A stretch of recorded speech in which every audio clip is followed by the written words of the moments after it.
Assalamualaikum warahmatullahi wabarakatuh.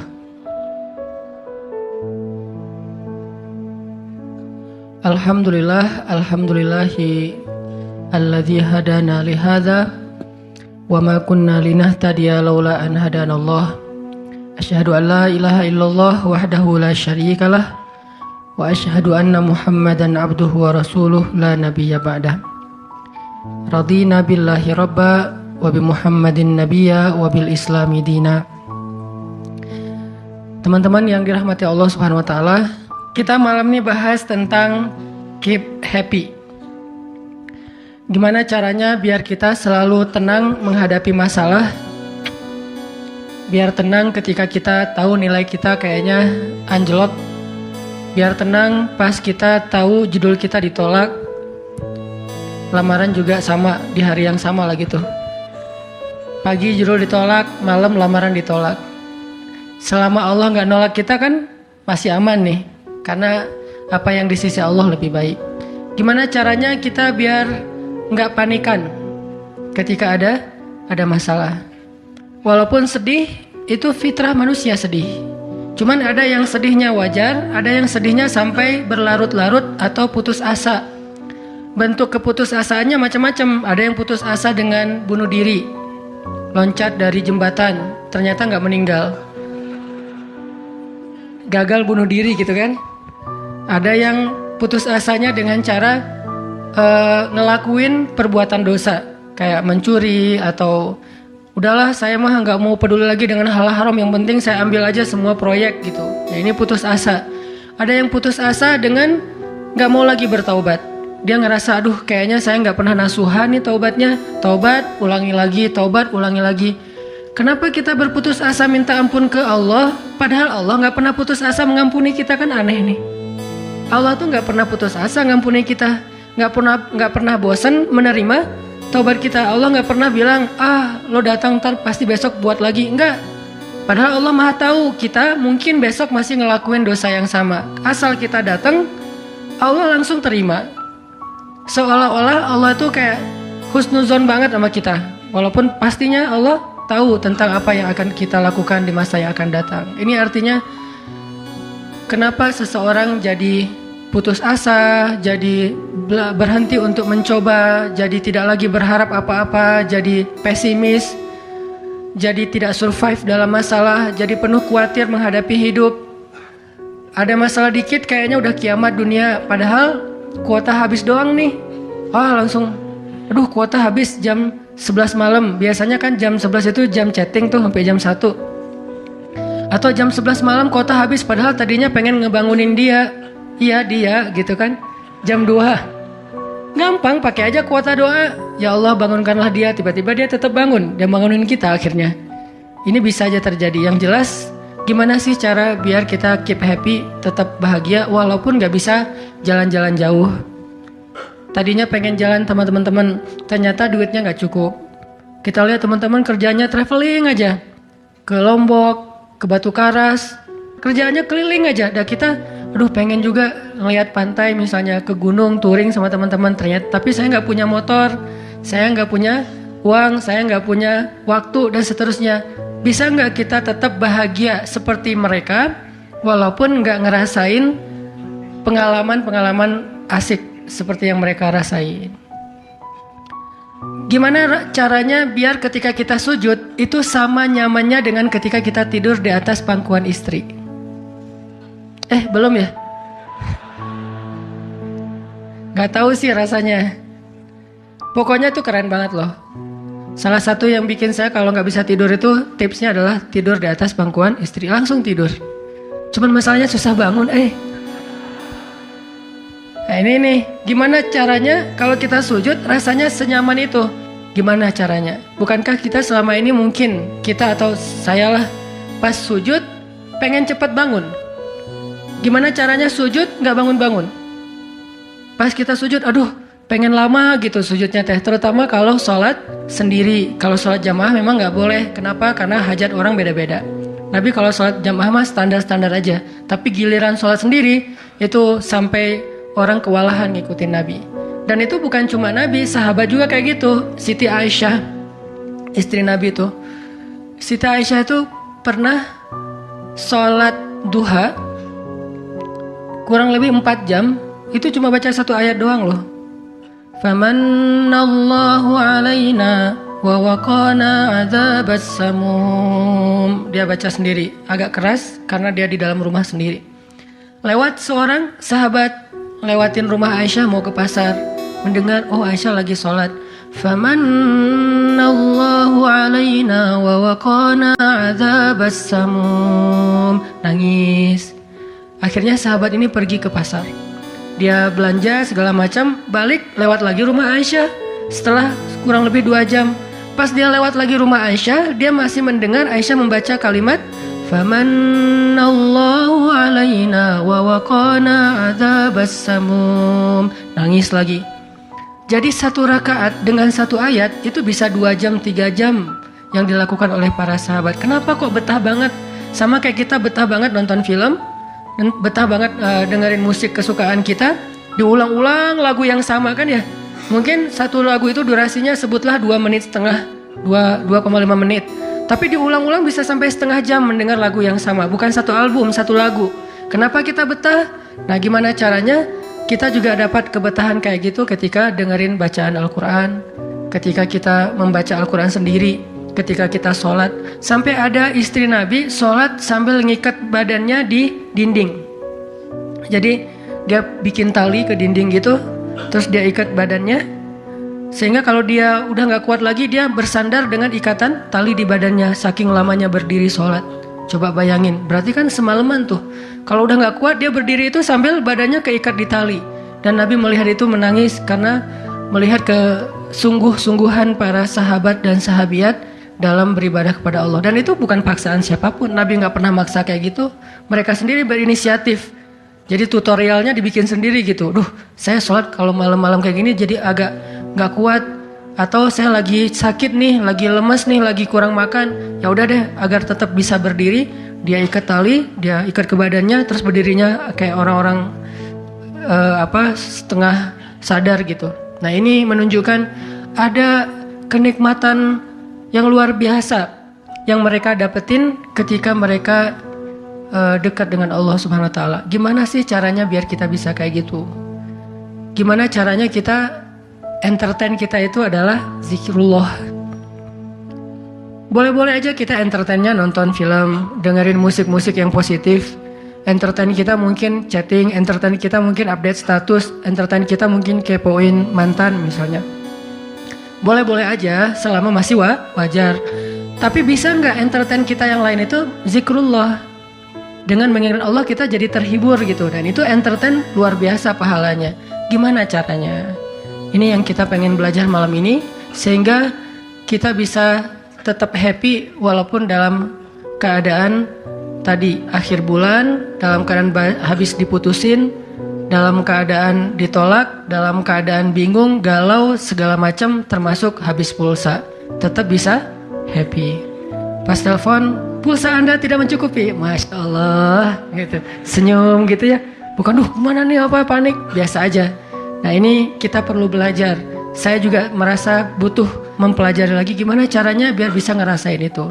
Dan nasihatnya bukan dari saya, karena saya juga masih belajar, belum istiqomah amat nih. Tapi nasihatnya dari para ulama yang diambil dari ayat Al-Quran dan hadis-hadis Rasulullah SAW.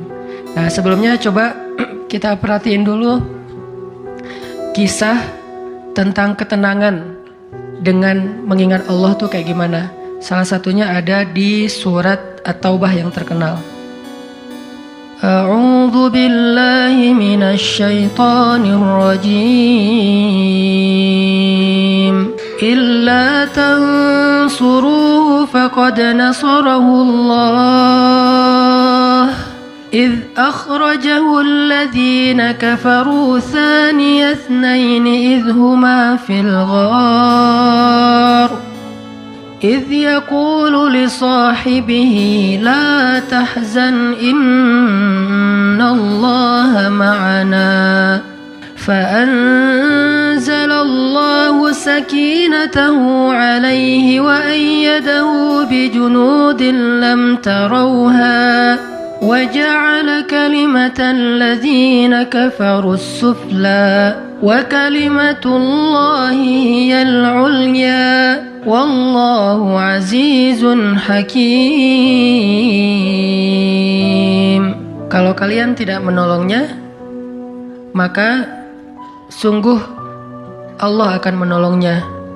Seperti ketika orang-orang kafir mengeluarkan dia dari kota Mekah pada saat dia menjadi salah satu di antara dua orang yang berdiam di dalam gua, yaitu Gua Thur.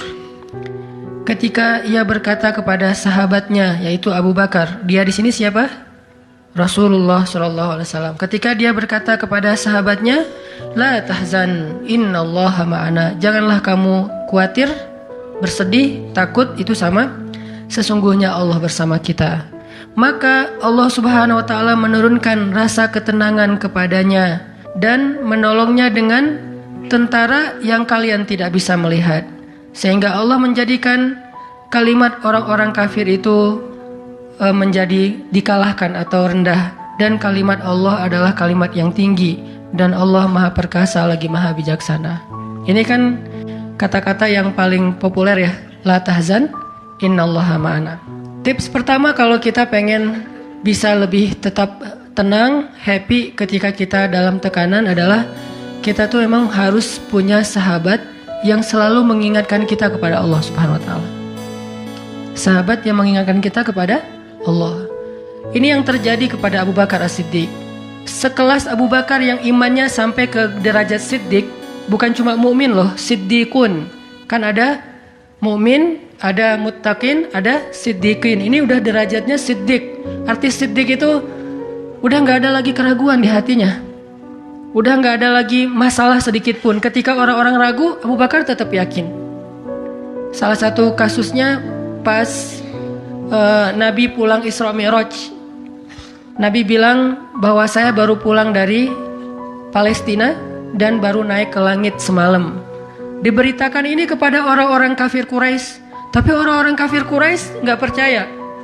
Lalu ketika para sahabat-sahabat lain mendengar, mereka kayak ragu-ragu gitu, bener nggak ya, bener nggak ya? Lalu ketika ditanya kepada Abu Bakar, ya Abu Bakar, lihat tuh teman kamu makin gila aja. Emangnya kenapa, kata Abu Bakar? Dia ngaku-ngaku baru pulang dari dari Palestina. Dia ngaku-ngaku baru pulang dari langit, katanya Isra dan Mi'raj semalaman, dalam waktu 1 malam. Lalu Abu Bakar bertanya, siapa yang bicara kayak gitu? Dia atau kalian? Kata mereka, Muhammad yang ngomong kayak gitu langsung kepada kami. Kata Abu Bakar, kalau Muhammad yang ngomong kayak gitu, maka benar. Dia nggak mau tanya gimana caranya, berapa lama waktunya, kapan, siapa yang membawa dia. Nggak nanya apapun. Kalau Muhammad yang ngomong, maka itu benar. Ini artinya siddiq, nggak banyak tanya, percaya banget. Kalau ayatnya kayak gitu, udah cukup. Kalau hadisnya kayak gitu, udah cukup. Kalau kata ulama kayak gitu, saya ikut. Nggak ada kenapa kayak gini dan seterusnya, nggak. Ini menunjukkan Abu Bakar itu orang yang sangat luar biasa imannya. Tapi dia tetap manusia. Gimana pun imannya udah kuat, mantap, siddiq, ketika ada masalah, sifat dasar manusia itu keluar lagi, yaitu khauf, rasa khawatir, takut. Dan yang luar biasa, khawatir dan takutnya Abu Bakar itu bukan untuk keselamatan diri beliau. Abu Bakar itu khawatir terhadap keselamatan Rasulullah SAW. Jadi bukan keselamatan Abu Bakar. Kalau kita mungkin khawatir terhadap keselamatan diri sendiri nih. Kalau Abu Bakar derajatnya khawatir terhadap gimana ya Rasul, kalau mereka ngelihat ke bawah, ke kakinya, pasti kita akan ketahuan. Karena mereka sembunyi di sebuah lubang, nggak gua sih, kecil, lubang di bukit Jabal Thur. Dan orang-orang kafir Quraisy sudah datang ke lubang itu, berdiri tepat di pintu gua. Kalau mereka ngelihat ke bawah, udah ketahuan tuh, kelihatan Rasulullah sama Abu Bakar. Sehingga Abu Bakar berkata, ya Rasulullah, kalau mereka ngelihat kita sedikit aja ke bawah kaki mereka, mereka akan menemukan kita. Gimana ini ya Rasul, saya khawatir terhadap keselamatanmu. Apa kata Nabi? Ya Abu Bakar, ma dhannuka bithnain, Allahu salisuhuma. Wahai Abu Bakar, kenapa kamu pikir kita cuma berdua? Allah yang ketiga di antara kita. Baru la tahzan, innallaha ma'ana. Jangan khawatir, Allah bersama kita. Kata-kata ini kalau diucapkan oleh orang solih, pada waktu yang tepat ketika kita ngalamin satu masalah besar, itu akan luar biasa memberikan efek ketenangan buat kita. Tapi waktu yang tepat, kalau normal-normal aja kayaknya agak kurang ngaruh nih.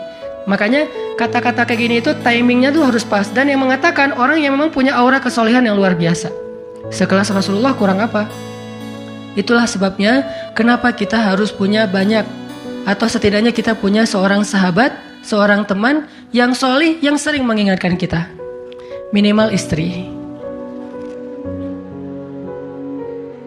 Kenapa? Karena kalau kita galau dalam urusan kerjaan, nanti pas kita pulang ke rumah, yang akan bilang la tahzan innallaha ma'ana adalah pasangan kita. Dengan nada yang lembut, dengan senyum yang khas, dengan dekapan yang mungkin penuh kasih sayang, itu benar-benar bisa bikin kita tenang. Gak tahu tenang karena kata-katanya atau dekapannya nih, saya juga bingung. Dua-duanya kali ya. Dia bilang la tahzan ya azizi. Panggilan buat suami bahasa Arabnya yang lembut tuh azizi. Bukan al-aziz ya. Al-aziz mah nama orang. La tahzan ya azizi atau ya habibi atau ya albi. Albi itu artinya jantungku. Jangan dipakai deh, biar saya aja yang pakai itu. La tahzan. Jadi misalnya kayak suami galau tentang kerjaan. Mah, papa lagi galau nih. Kenapa, Pak? Di kantor itu kemarin kita ada tawaran proyek. Cuman proyeknya kayaknya cara untuk ngedapetin proyek itu cara-caranya tuh agak-agak kurang baik gitu. Ada suap segala macam. Tapi itu proyeknya untung besar loh, Mah. Nah, kalau kita nggak suap, kita nggak akan dapat proyek itu. Ini gimana nih, Mah? Diambil nggak? Kan galau nih, udah istikharah belum mantap nih hatinya. Istrinya yang bilang, Papa, Allah yang kasih kita rezeki. Kalau Papa ninggalin sesuatu karena Allah, Allah akan ganti dengan yang lebih baik. Pasti dari booster ya, Mah. Nyontek gitu ya. Nah, kalau dia ngomong kayak gitu kan jadi mantep nih. Kayak saya juga pernah ngerasain lagi kayak sedih gitu, lagi galau karena satu urusan. Istri mengatakan, udah serahin aja sama Allah. Kan jadi mantap kan hatinya. Hal-hal yang kayak gini nih. Kalau belum punya pasangan, temen. Sehingga Nabi mengatakan, Al-mar'u ala dini khalilih. Seseorang itu bergantung loh kepada tingkat kesolehan temennya. Kalau temennya soleh, insya Allah dia akan terjaga oleh teman itu ketika dinasihati, diingatkan. Saya aja ngerasa banget yang kayak gitu. Ada masa-masa ketika saya kayak futur. Futur itu teman-teman artinya lagi lemah imannya. Mungkin banyak lalai, banyak main, sedikit manfaat. Walaupun ada juga banyak main, banyak manfaat. Itu mah tagline entah siapa akunnya gitu. Lagi futur nih ya, lagi futur. Lemah, ngerasa bangun tahajud kayak susah gitu. Ke masjid males, zikir gak khusyuk, tilawah Al-Quran gampang ngantuk.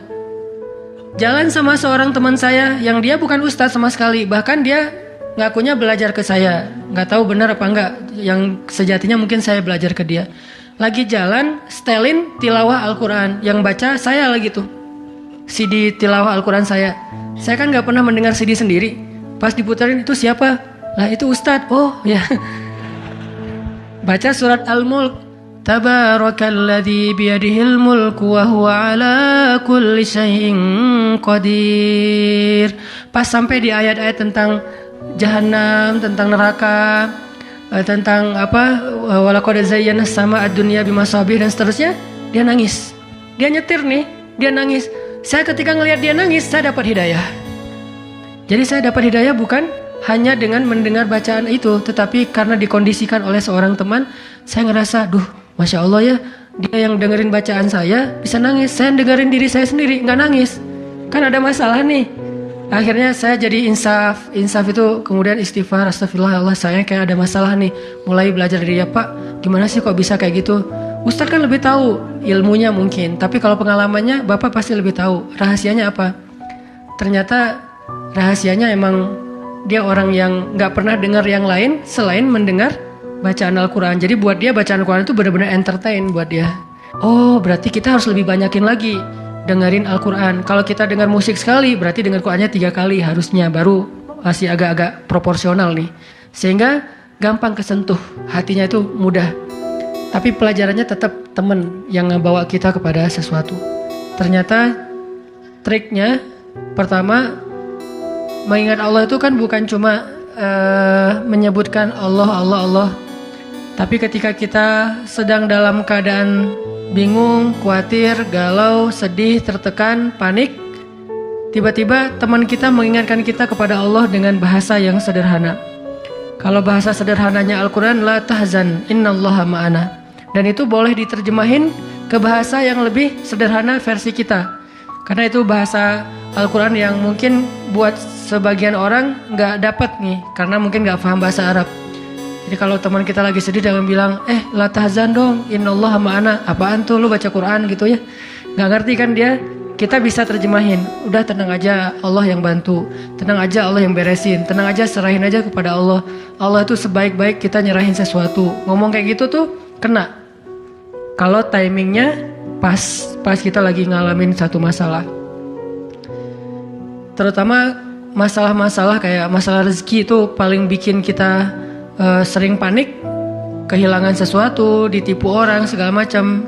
Kita bilang, udah nggak apa-apa, nanti Allah ganti yang dengan yang lebih baik. Allah yang ganti gitu. Allah yang ganti. Tenang tuh jadinya. Karena kita sedang mengetuk kembali imannya di saat dia sedang butuh-butuhnya iman itu. Dan itu butuh teman yang bisa mengingatkan kita. Sehingga Nabi bilang, ciri-ciri teman yang baik itu adalah kalau kita ketemu dia bikin kita sering ingat Allah. Dia bikin kita sering ingat Allah. Coba teman-teman renungkan nih, coba dihitung-hitung. Kita kalau ketemu teman ngomongin dunia berapa sering? Terus ngomongin Allah berapa sering? Kan jarang banget kita ketemu teman ngomongin tentang Allah kan? Dan kayaknya nggak tahu juga bahannya mau ngomongin apa tentang Allah. Kita ngomongin tentang Allah yuk. Ngomongin tentang Allah, apaan tuh? Kan bingung dia tuh. Maksud lo qul huwallahu ahad gitu. Atau ayat kursi. Berarti kita belum terbiasa bicara tentang Allah. Nah ini yang harus kita coba latih pelan-pelan nih. Kita lihai banget nih. Bisa smooth banget masuk ke tema tentang dunia. Bisa ganti-ganti topik dan semuanya tentang dunia. Tentang kuliner, tentang kerjaan, tentang jodoh, tentang kuliah, tentang pendidikan, tentang apapun. Tentang teman. Bisa dengan mudah dan seru gitu ngomongin tentang dunia teh. Dan itu bukan sesuatu yang dilarang memang. Cuman kok nggak seimbang kita ngomongin tentang Allah Subhanahu Wa Taala. Coba kita belajar cari teman yang udah sefrekuensi dulu. Arti sefrekuensi bukan sama-sama udah baik, sama-sama udah niat pengen memperbaiki diri. Sama-sama udah punya tekad kita pengen hijrah nih. Lagi-lagi bukan merasa diri kita lebih baik dari orang lain, tapi yang udah sefaham supaya nggak banyak perdebatan. Ajak dia ngobrol tentang Allah pelan-pelan dan secara bertahap, nggak bisa langsung ngejos, nggak bisa langsung coba lo sebutin rububiyah asma Allah yang 99 apa aja, itu mah cerdas cermat ya. Tapi kita ngomongin Allah tuh baik banget loh, kemarin gini Allah aja yang diomongin. Sehari minimal kita ngomongin Allah itu sekali deh. Dan sekali itu jadi obrolan, bukan cuma mention doang ya, tapi obrolan gitu. Jadi diskusi. Sekali aja sehari dan gak harus lama, mungkin cuma 5 menit. Kalau kita gak bisa ngelakuin itu secara spontan, gak apa-apa di setting. Kita ketemu sama teman kita bikin kayak program gitu. Kita kalau ketemu pokoknya harus sekali sehari ngomongin tentang kebesaran Allah. Coba digituin. Makin sering itu makin akan nanemin satu belief faith di dalam hati kita. Sehingga ketika nanti kita ada masalah diketuk rasa iman itu cepat baliknya. Berarti kita harus cari teman yang mau menasihati kita, bicara bareng kita tentang kebesaran Allah. Dan itu yang dilakukan Nabi Musa dengan Nabi Harun ketika berdakwah yang Allah sebutin di surat Toha. Nabi Musa mau berdakwah kepada Fir'aun, minta teman supaya bisa mengingat Allah ketika lagi dalam keadaan marah. Soalnya Musa tahu, Musa itu orangnya marah. Kalau udah marah ngeri. Harun orangnya kalem, woles. Sehingga butuh seseorang yang bisa menahan amarah dan emosinya Musa. Sehingga kata Musa, ya Allah beri saya seorang teman yang bisa mendampingi saya dalam dakwah, yaitu Harun. Kay nusabbihaka katsira wa nadhkuraka katsira, supaya kami sering bisa mengingat engkau. Artinya kalau Musa sendiri marah, lupa sama Allah. Tapi kalau ada Harun, Musa, istighfar, astagfirullahaladzim gitu. Begitu juga nabi kecil. Ada 2 orang nabi kecil sepupuan. Siapa dia? Isa dan Yahya. Nabi Isa dengan Nabi Yahya. Anak kecil 2 orang nih. Dua-duanya keren. Dua-duanya soleh. Dua-duanya ganteng. Dua-duanya idola. Selebgram lah di masanya. Pokoknya luar biasa nih 2 orang cowok. Anak usia, kalau gak salah Yahya waktu itu umurnya udah sekitar 10 tahun. Isa baru lahir, berarti beda 10 tahun. Pas mereka ABG beda 10 tahun tapi nyambung ngobrolnya. Pas mereka jalan kemana-mana berdua tuh, yang satu orangnya gampang tersentuh, nangis, yaitu Yahya. Yang satu lagi orangnya tegas, yaitu Isa. Sehingga kalau Isa lagi marah, Yahya yang mengingatkan Isa, tenang. Akhirnya tenang. Pas Yahya terlalu kayak baper gitu, aduh kasihan. Yahya itu kan orangnya kasihan, gampang kasihan, sehingga jadi agak-agak kurang tegas. Kata Isa, nggak bisa gitu dong. Akhirnya diingatkan. Nah ini pentingnya teman. Nabi aja butuh teman. Kalau kita mau kepo dikit nih, kenapa sih Rasulullah memilih Abu Bakar untuk nemenin hijrah? Kenapa nggak Umar gitu, supaya aman? Hijrah bareng Umar, siapa yang berani ngejar coba? Umar berdiri depan Ka'bah. Ya ayuhan nas, ya ma'syara Quraisy. Wahai manusia, wahai orang Quraisy, fa'lamu anni muhajir. Ketahuilah saya pengen hijrah, kata Umar. Siapa yang pengen istrinya jadi janda, anaknya jadi yatim, tunggu saya di balik bukit itu. Ada yang berani? Diam semuanya. Coba Rasul kalau hijrah bareng Umar, enak kan? Wahai orang-orang Quraisy, wahai manusia, saya sama Rasul nih mau hijrah. Siapa yang berani nunggu saya di balik bukit itu? Kalau enggak dia akan hilang kepalanya. Enggak ada yang berani kan? Kenapa Rasulullah milih orang yang lemah seperti Abu Bakar? Udah kurus, lemah, dan kaumnya kabilah yang lemah, Bani Taim. Bani Taim itu lemah kabilahnya, enggak seperti kabilahnya Umar bin Khattab. Kenapa bukan Umar? Kenapa bukan Hamzah? Hamzah itu pemanahnya para sahabat, pemanahnya orang-orang Mekah. Dan juga enggak ada yang berani sama Hamzah. Hamzah mukul Abu Jahal di depan orang banyak, enggak ada yang berani balas. Ketika Abu Jahal mukulin Rasul lagi sholat depan Ka'bah, Nabi lagi sholat digebukin sama Abu Jahal. Dibelain sama Abu Bakar ikut digebukin. Akhirnya wajah Abu Bakar itu gak dikenali lagi, saking babak belur. Itu digebukin sama Abu Jahal dan teman-temannya. Ketika Hamzah dengar berita itu, langsung Hamzah pergi ke tempat orang-orang ngumpul, dicari mana Abu Jahal, dipukulin sama Hamzah sekuat-kuatnya sampai berdarah-darah Abu Jahal. Tapi orang Quraisy gak ada yang berani balas, saking terpandangnya Hamzah. Kenapa nggak dengan Hamzah, pamannya sendiri? Atau kenapa nggak dengan Utsman gitu, yang kaya raya, yang bisa memberikan fasilitas VIP untuk Rasulullah, naik mobilnya Alphard gitu, nyaman hijrah? Kenapa Abu Bakar yang udah jatuh miskin, fisiknya lemah, kabilahnya tidak dipandang? Kenapa? Karena Abu Bakar itu yang paling solih di antara semua sahabat. Jadi pilihannya kesolihan, bukan kekuatan fisik. Kenapa? Kesolihan itu bisa menutupi kekuatan fisik yang kurang. Kenapa? Allah yang maha kuat. Kesolihan bisa menutupi kurangnya harta. Allah yang maha kaya. Kesolihan bisa menutupi kekurangan dari dukungan kabilah. Allah lebih banyak lagi dukungan dari langit dan bumi. Yang dicari oleh Rasulullah itu adalah teman yang soleh. Ya Abu Bakar, temani saya hijrah. Siap ya Rasulullah.